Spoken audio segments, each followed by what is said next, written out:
Russia has suspended its ban on the Taliban, which it had designated for more than 2 decades as a terrorist organization. This comes as a move that paves the way for Moscow to normalize ties with the leadership of Afghanistan. No country currently recognizes the Taliban government that seized power in August 2021 as US-led forces staged a chaotic withdrawal from Afghanistan after 20 years of war.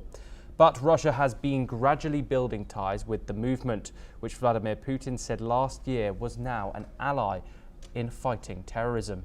As per reports, Russia's prosecutor general asked the court to remove the group's terrorist designation last month, following several trips to Russia by top Taliban officials.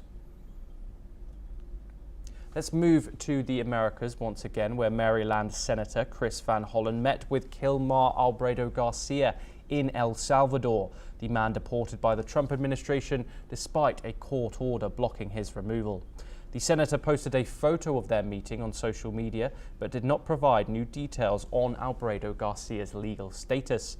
Albrado Garcia, a Salvadorian national who had been living in Maryland, was deported in March, even though an immigration judge has ruled that he should remain in the US. The Trump administration later acknowledged the deportation was a mistake, but both President Trump and the Salvadorian President Nayib Bukele said that they see no grounds to return him. Van Hollen's visit has sparked political tensions in Washington, with Democrats calling the deportation an example of the Trump administration ignoring the courts.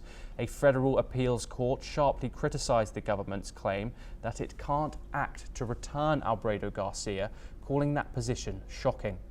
Republicans have pushed back, saying that Democrats are defending someone who, according to the White House, has alleged ties to the MS-13 gang, though no charges have ever been filed, and his lawyers say there's no evidence of any such connection. Let's hear what the senator had to say. Our goal was very simple today, which was to check on the health and well-being of Kilmar.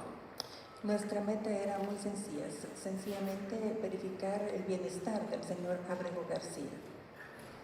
But we were stopped by soldiers at a checkpoint about 3 kilometers from the CCOT prison. Pero fuimos detenidos.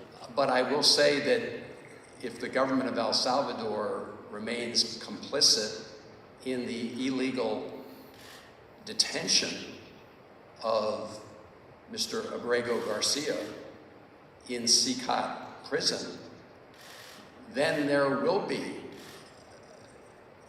I think, actions proposed, certainly, to take until we resolve this very important issue. I'm not surprised that President Trump and the White House are unhappy with my visit to El Salvador, because it is shining a spotlight on the fact that the Trump administration is ignoring a court order from the federal district court in Maryland and a 9-0 order from the Supreme Court to facilitate the return of